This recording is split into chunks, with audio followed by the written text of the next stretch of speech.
তোমার তামাম জিন্দেগীর গুনাহ মাফ কইরা দিয়া আল্লাহ তাআলা দুনিয়ার জমিনে তোমাকে জান্নাতি বলিয়া ঘোষণা দিছে। যে ওমরের ব্যাপারে নবী বলেন, লাউ কানা বাদি নবিয়্যুন লাকানা উমর, আমার পরে যদি কেউ নবী হইত, নবীর আসন, নবীর চেয়ার পাইতো হযরতে ওমর।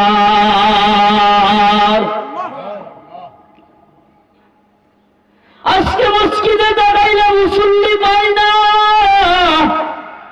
বলে ইমাম সাহেবকে টাকা দিয়ে রাখছি, বেতন দিয়ে রাখছি, ইমাম সাহেব একাই নামাজ পড়ুক। এ টাটকা মুনাফিক, টাটকা বদমাইশ, হুজুরদের আলেমদের বিরুদ্ধে কথা বলে। ওই বদমাইশ জেনে রাখ, জেনে রাখ, ওলামায়ে কিরাম যদি ঘুমাইয়াও থাকে, নবী বলেন সারা রাত্র ঘুমাইছে, এরপরে ওই আমলের খাতায় আমল সারা রাত নফল ইবাদতের নেকি লেখা হয়েছে। কিন্তু এখন তো মসজিদে গেছে, সারা সপ্তাহ নাই, এরপরে ওই আলেমের পিছনে পিছনে গীবত করে, সমালোচনা করে। আপনাদের গ্রামে আছে না নাই? আমার একদিন ডাক দিয়া বলে, সভাপতি সাহেব, হুজুর সময় তো 2 মিনিট পার হয়ে গেছে, তাড়াতাড়ি এখনো নামাজ পড়েন না কেন? বললাম আপনার সাথে পরে আমার রুমের ভিতরে যাইবেন, বিশেষ কিছু আলাপ আছে। রুমের ভিতরে চইলা গেছে, ডাক দিয়া বললাম, ও সভাপতি সাহেব, কিসের গরম মসজিদে দেখাইলেন জানি না, তবে ওই আলেমটা গরিব হইতে পারে, 5,000 4,000 টাকা বেতন পাইতে পারে। ওই আলেমের বদয়া যদি তোমার কপালের মধ্যে থাকে, তুমি সভাপতি হইতে পারো, মাওলার জান্নাত তোমার কপালে নাই। তোমার তামাম জিন্দেগীর গুনাহ মাফ কইরা দিয়া আল্লাহ তাআলা দুনিয়ার জমিনে তোমাকে জান্নাতি বলিয়া ঘোষণা দিছে। যে ওমরের ব্যাপারে নবী বলেন, লাউ কানা বাদি নবিয়্যুন লাকানা উমর, আমার পরে যদি কেউ নবী হইত, নবীর আসন, নবীর চেয়ার পাইতো হযরতে ওমর। আজকে মসজিদে দাঁড়াইলে মুসল্লি পাই না,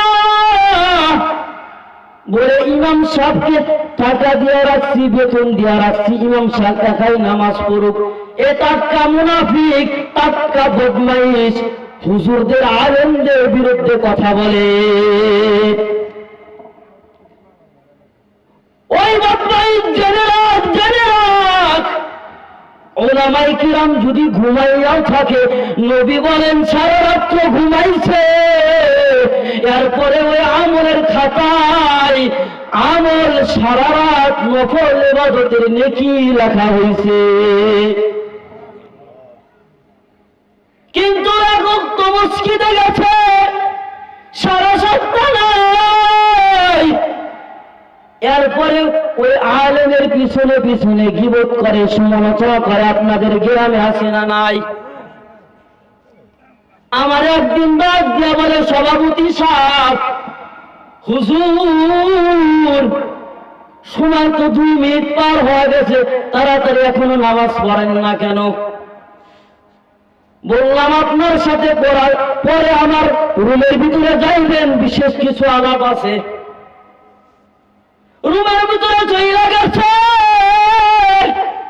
ডাক দিয়া বললাম, ও সভাপতি সাহেব, কিসের গরম মসজিদে দেখাইলেন জানি না, তবে ওই আলেমটা গরিব হইতে পারে,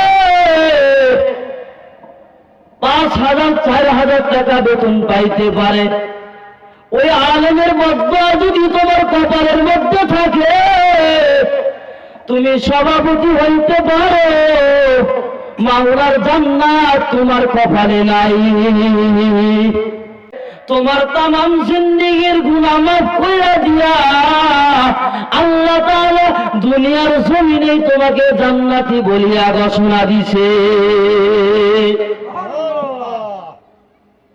যে ওমরের ব্যাপারে নবী বলেন, লাউ কানা বাদি নবিয়্যুন লাকানা উমর, আমার পরে যদি কেউ নবী হইতো, নবীর আসন, নবীর চেয়ার পাইতো হযরতে ওমর। আজকে মসজিদে দাঁড়াইলে মুসল্লি পাই না, বলে ইমাম সাহেবকে টাকা দিয়ে রাখছি, বেতন দিয়ে রাখছি, ইমাম সাহেব একাই নামাজ পড়ুক। এ টাটকা মুনাফিক, টাটকা বদমাইশ, হুজুরদের আলেমদের বিরুদ্ধে কথা বলে। ওই বদমাইশ জেনে রাখ, ওলামায়ে কিরাম যদি ঘুমাইয়াও থাকে, নবী বলেন সারা রাত্র ঘুমাইছে, এরপরে ওই আমলের খাতায় আমল সারা রাত নফল ইবাদতের নেকি লেখা হয়েছে। কিন্তু এখন তো মসজিদে গেছে, সারা সপ্তাহ নাই, এরপরে ওই আলেমের পিছনে পিছনে গীবত করে, সমালোচনা করে। আপনাদের গ্রামে আছে না নাই? আমার একদিন ডাক দিয়া বলে, সভাপতি সাহেব, হুজুর সময় তো 2 মিনিট পার হয়ে গেছে, তাড়াতাড়ি এখনো নামাজ পড়েন না কেন? বললাম আপনার সাথে পরে আমার রুমের ভিতরে যাইবেন, বিশেষ কিছু আলাপ আছে। রুমের ভিতরে চলে গেছে, ডাক দিয়া বললাম, ও সভাপতি সাহেব, কিসের গরম মসজিদে দেখাইলেন জানি না, তবে আলেমটা গরিব হইতে পারে, 5,000 4,000 টাকা বেতন পাইতে পারে। ওই আলেমের বদয়া যদি তোমার কপালের মধ্যে থাকে, তুমি সভাপতি হইতে পারো, মাওলার জান্নাত তোমার কপালে নাই। তোমার তামাম জিন্দেগীর গুনাহ মাফ কইরা দিয়া আল্লাহ তাআলা দুনিয়ার জমিনে তোমাকে জান্নাতি বলিয়া ঘোষণা দিছে। যে ওমরের ব্যাপারে নবী বলেন, লাউ কানা বাদি নবিয়্যুন লাকানা উমর, আমার পরে যদি কেউ নবী হইতো, নবীর আসন, নবীর চেয়ার পাইতো হযরতে ওমর। আজকে মসজিদে দাঁড়াইলে মুসল্লি পাই না, বলে ইমাম সাহেবকে টাকা দিয়ে রাখছি, বেতন দিয়ে রাখছি, ইমাম সাহেব একাই নামাজ পড়ুক। এ টাটকা মুনাফিক, টাটকা বদমাইশ, হুজুরদের আলেমদের বিরুদ্ধে কথা বলে। ওই বদমাইশ জেনে রাখ, ওলামায়ে কিরাম যদি ঘুমাইয়াও থাকে, নবী বলেন সারা রাত্র ঘুমাইছে, এরপরে ওই আমলের খাতায় আমল সারা রাত নফল ইবাদতের নেকি লেখা হয়েছে। কিন্তু এখন তো মসজিদে গেছে, সারা সপ্তাহ নাই, এরপরে ওই আলেমের পিছনে পিছনে গীবত করে, সমালোচনা করে। আপনাদের গ্রামে আছে না নাই?